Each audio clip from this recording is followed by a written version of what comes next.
There's a patient that comes in to clinical practices. This is not one particular person, but a type, where there is measurable things wrong with the patient, but no measurable reason why.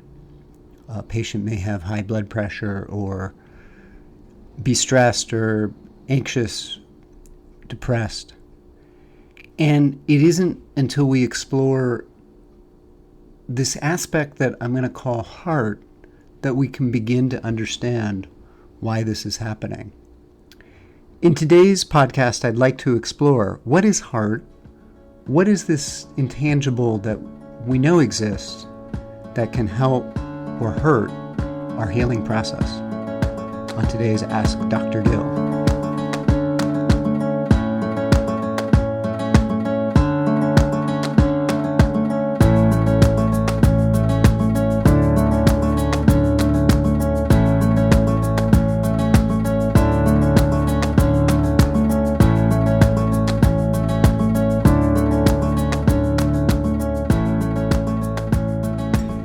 Hello, I'm Dr. Gil Winkleman and welcome to Ask Dr. Gil. So today I want to talk about something that is a challenging topic to talk about in kind of a Western medicine context. And it's sort of ironic that it's difficult because for the most part, we all sense that there's something else besides the physical body. Now, some people might call this mind. Other people might call it heart. Other people call it spirit or soul. Whatever you call it, there, I believe, is something there, and it's something that affects the ability of someone to heal. So there's a few things that can help us understand this from a scientific point of view. Now, I'm not trying to convince you that this exists or doesn't exist. I want to share my experience about this and help understand kind of a little bit of a science point of view of it, but also understand what it is and what you would need to know and kind of how you can approach your own healing, as it were, or loved one's healing as it relates to this. So let's start with some of the imbalances that can happen. I mentioned hypertension as one. That's kind of the obvious one. And I think there is ample evidence, and it's kind of part of our group think that stressful situations can lead to a response in the body. I mean, I think that's pretty well established at this point. And, I see people who are in jobs they do not like, marriages they do not like, relationships they do not like, that create a biological response, generally hypertension, but sometimes it can be aches and pains, it can be fibromyalgia. There's a lot of different aspects to that. There's aspects that can show up not in the body. There's a theory that hoarders have been sexually abused. And I mentioned the body keeps the score. He goes through many, many issues that show up psychologically that have something to do with stress. It's an adaptive approach by the body to deal with stress. Chronic illness of any sort can have its basis from stress, but I would say that stress has to do with a conflict that's happening in some respect. And some people would say it's just the mind, but there are patients that I've worked with who have the sense that they know they need to get out of a situation and they don't do it. And probably the best scenario of this is I had a patient who was working in a contracting type role for a company, and he was made into a foreman. And he loved what he did, by the way. He really enjoyed working with his hands, and he had an opportunity to become a supervisor, like I said, and it was a pay raise and so forth and more responsibility, and he absolutely hated it. He got sick, his blood pressure went up, he started having heart palpitations, and it was a tough decision for him to give that up. And interestingly enough, he felt a bit like a failure that he couldn't handle the pressure.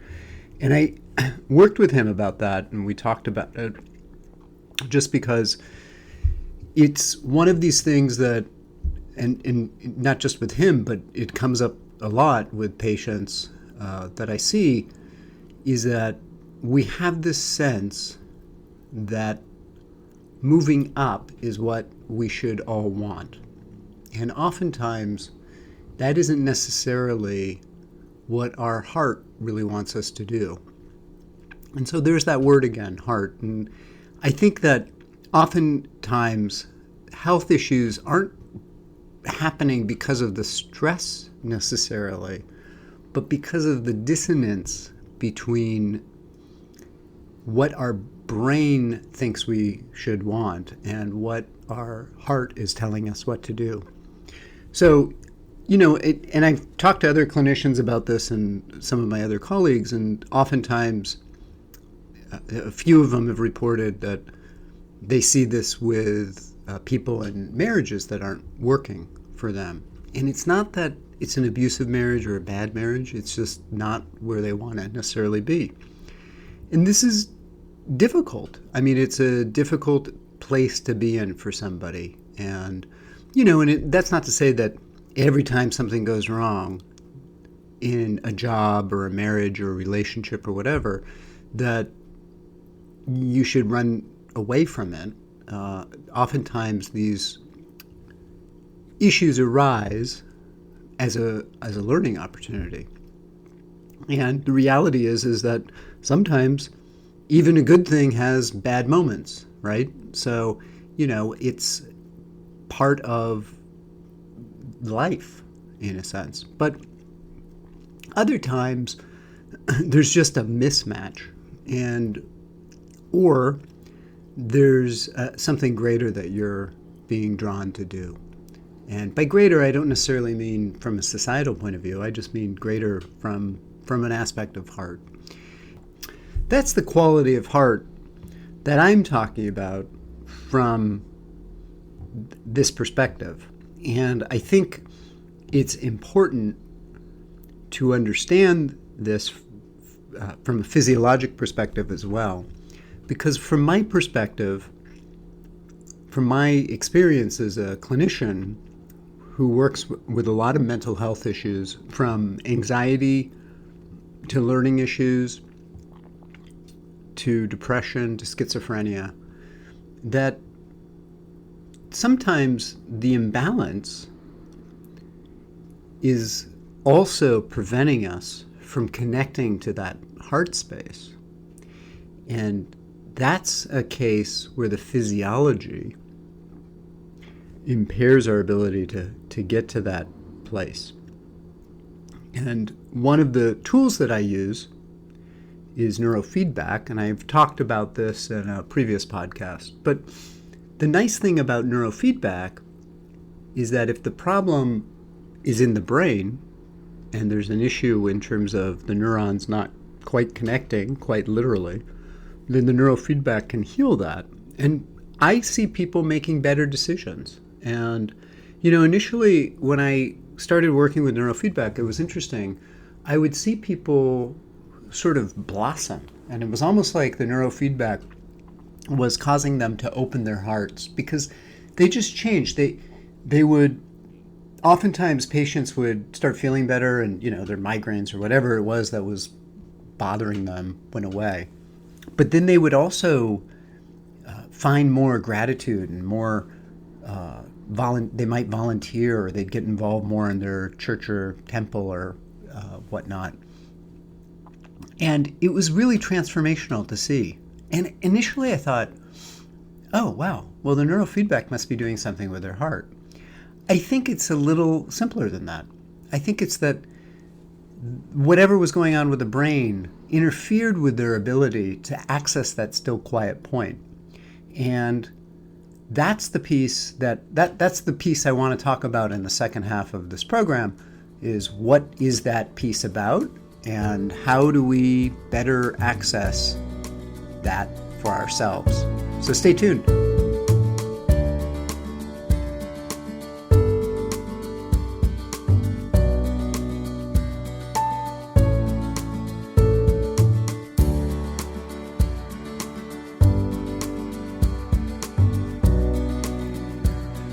Okay, welcome back. Again, I'm Dr. Gil Winkleman, and we're talking about heart and what it is and how it affects our health and how our health affects it. So the aspect of heart, and I'm going to circle back to the physiology here in a bit. But before we do that, I need to ask a question. And that is how do you know if you are following heart and if you're on your right path? And I think that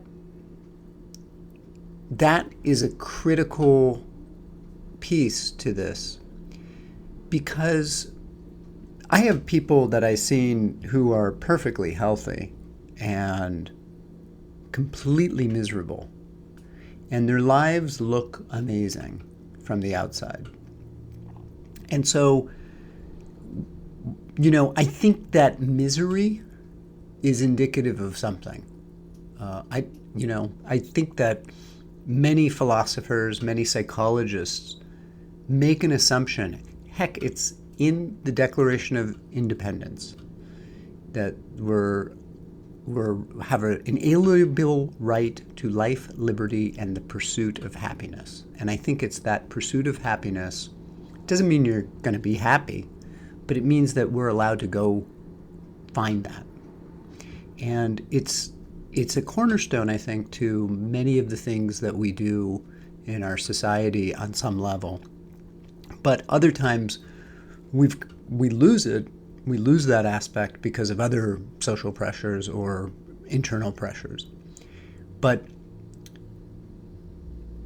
Joseph Campbell, he was a writer. He wrote the book, The Hero of a Thousand Faces, amongst many others. He writes about following your bliss.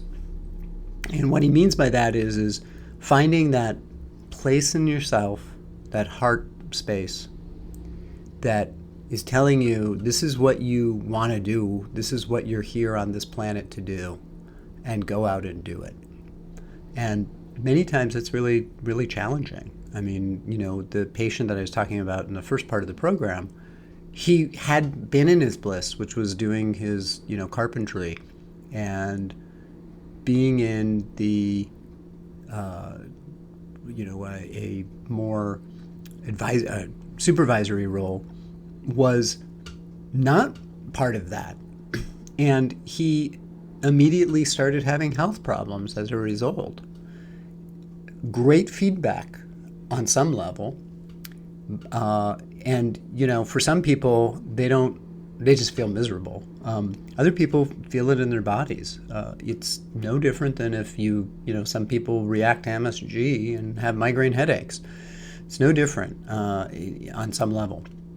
So I truly believe that following your bliss, able to find some aspect of that is crucial in terms of, finding this heart and following heart. Now, here's the little bit of the rub on this, because sometimes there's something that's off in your mind or your body that either makes it difficult to hear that or it skews what that is.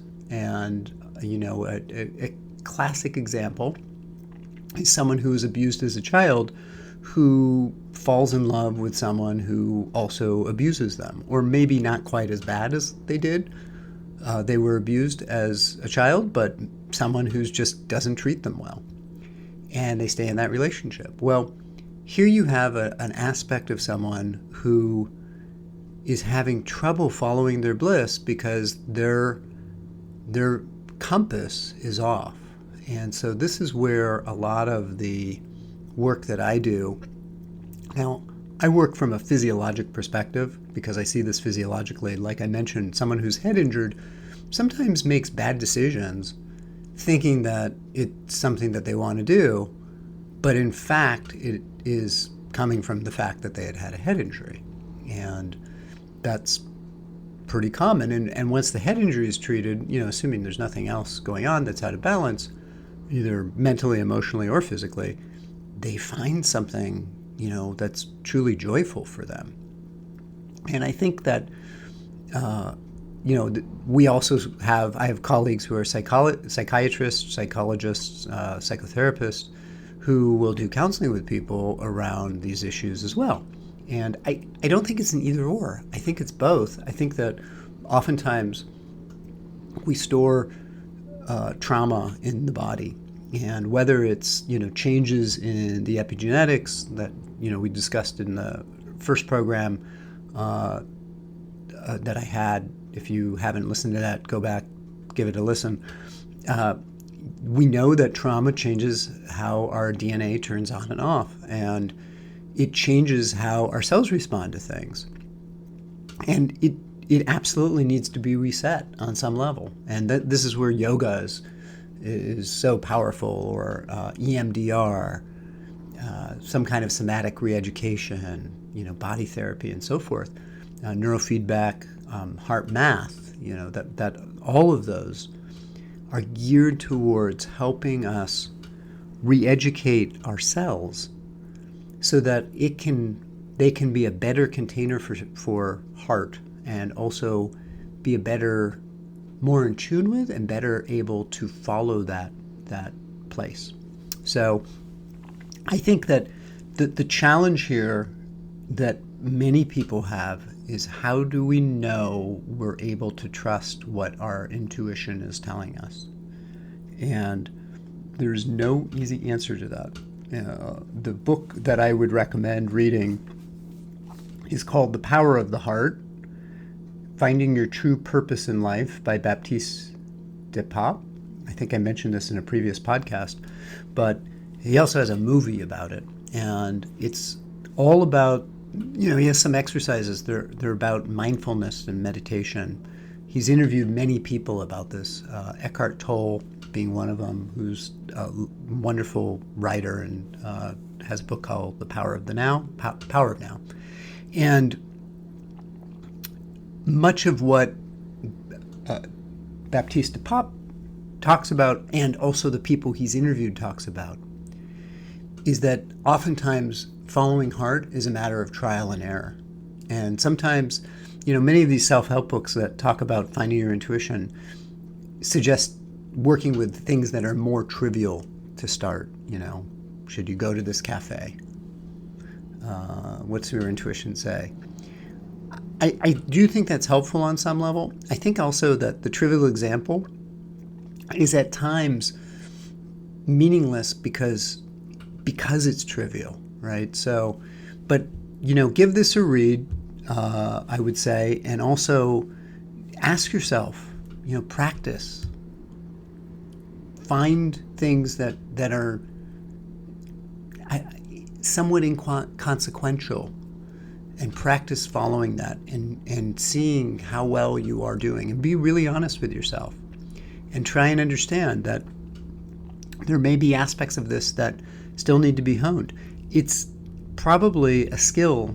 Intuition is like anything else, like doing math. It's probably a skill that just requires practice, but it's not something that we're taught to practice. It's not something that we're really, our education system, and I don't want to get political here, but it's not really geared towards teaching people how to trust their own instincts about things. It's geared to much more of a mental aspect of things, not this heart aspect of things. And so, from my perspective, like I said, I only work with the physiology for the most part with people. But what I see is oftentimes as people feel better and things are more in balance, in heart math we have a concept called coherence that we talk about. What I see is that patients start finding that intuitive sense and are able to access that more and more. So in any case, that's about what I have for you guys today. I probably am going to follow this up next week, unless I get a great question or comments from this, with talking about gratitude. And send me your questions, though, because I am wanting to hear what you want to hear about. And you can send me an email at info, I-N-F-O, at askdrgil.com. That's ASKDRGIL.com. And if you really like the show, please leave a review on iTunes. It would be really helpful. And if you want to join the mailing list, you can sign up at the website askdrgil.com. Thank you so much for joining me, and I will see you next time. Bye-bye.